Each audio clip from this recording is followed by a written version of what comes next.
Narrated, Abdullah bin Abbas, Abu Sufyan bin Harb informed me that Heraclius had sent a messenger to him while he had been accompanying a caravan from Quraysh.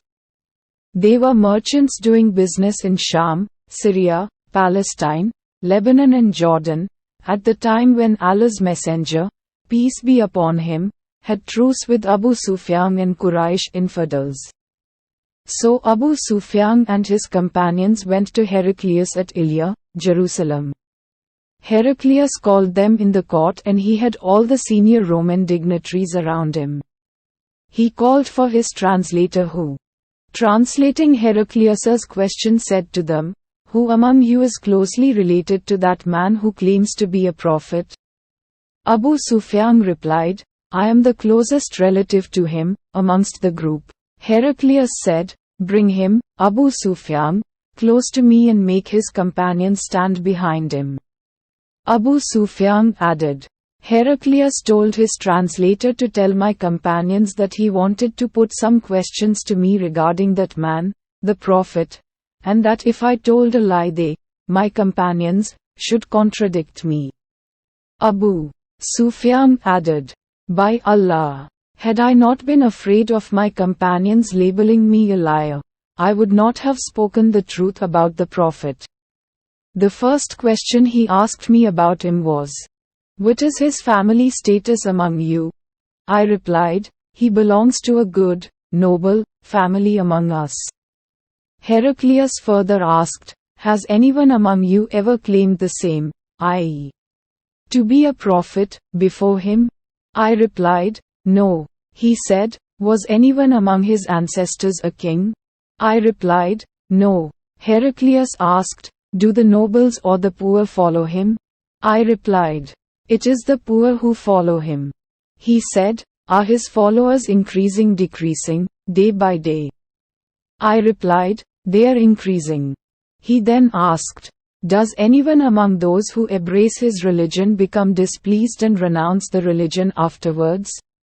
I replied, "No." Heraclius said, "Have you ever accused him of telling lies before his claim to be a prophet?" I replied, "No." Heraclius said, "Does he break his promises?" I replied, "No. We are at trust with him, but we do not know what he will do in it." I could not find opportunity to say anything against him except that. Heraclius asked, "Have you ever had a war with him?" I replied, "Yes." Then he said, "What was the outcome of the battles?" I replied, "Sometimes he was victorious and sometimes we." Heraclius said, "What does he order you to do?" I said, "He tells us to worship Allah and Allah alone and not to worship anything along with him, and to renounce all that our ancestors had said. He orders us to pray, to speak the truth, to be chaste and to keep good relations with our kith and kin." Heraclius asked the translator to convey to me the following. "I asked you about his family and your reply was that he belonged to a very noble family. In fact, all the messengers come from noble families among their respective peoples.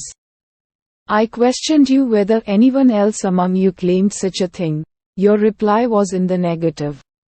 If the answer had been in the affirmative, I would have thought that this man was following the previous man's statement. Then I asked you whether anyone of his ancestors was a king. Your reply was in the negative.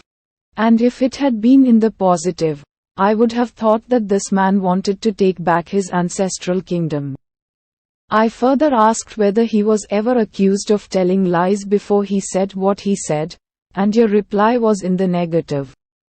So I wondered how a person who does not tell a lie about others could ever tell a lie about Allah. I then asked you whether the rich people followed him or the poor. You replied that it was the poor who followed him. And in fact all the messenger have been followed by this very class of people. Then I asked you whether his followers were increasing or decreasing. You replied that they were increasing, and in fact this is the way of true faith, till it is complete in all respects. I further asked you whether there was anyone, who, after embracing his religion, became displeased and discarded his religion. Your reply was in the negative, and in fact this is the sign of true faith, when its delight enters the hearts and mixes with them completely. I asked you whether he had betrayed ever. You replied in the negative, and likewise the messengers never betray. Then I asked you what he ordered you to do. You replied that he ordered you to worship Allah and Allah alone and not to worship anything along with him, and forbade you to worship idols and ordered you to pray, to speak the truth and to be chaste. If what you have said is true, he will very soon occupy this place underneath my feet, and I knew it, from the scriptures, that he was going to appear, but I did not know that he would be from you. And if I could reach him definitely, I would go immediately to meet him, and if I were with him, I would certainly wash his feet. Heraclius then asked for the letter addressed by Allah's messenger, peace be upon him, which was delivered by Dihya to the governor of Basra, who forwarded it to Heraclius to read. The contents of the letter were as follows: in the name of Allah the Beneficent, the Merciful, this letter is from Muhammad the slave of Allah and his messenger to Heraclius the ruler of Byzantine. Peace be upon him, who follows the right path. Furthermore, I invite you to Islam. And if you become a Muslim, you will be safe, and Allah will double your reward. And if you reject this invitation of Islam, you will be committing the sin of Ariziyin, tillers, farmers, i.e., your people, and Allah's statement smiley face. O people of the script, come to a word common to you and us, that we worship none but Allah and that we associate nothing in worship with Him, and that none of us shall take others as lords Allah beside. Then, if they turn away, say, bear witness that we are Muslims, those who have surrendered to Allah. 3:64. Abu Sufyan then added, when Heraclius had finished his speech and had read the letter, there was a great hooey and crying in the royal court. So we were turned out of the court. I told my companions that the question of Ibn Abi Kabsha, the Prophet, peace be upon him, Muhammad, has become so prominent that even the king of Bani al-Asfa, Byzantine, is afraid of him. Then I started to become sure that he, the Prophet, would be the conqueror in the near future till I embraced Islam, i.e. Allah guided me to it. The sub-narrator adds, Ibn an-Nachar was the governor of Lya, Jerusalem, and Heraclius was the head of the Christians of Sham. Ibn an-Nachar narrates that once while Heraclius was visiting Lya, Jerusalem, he got up in the morning with a sad mood.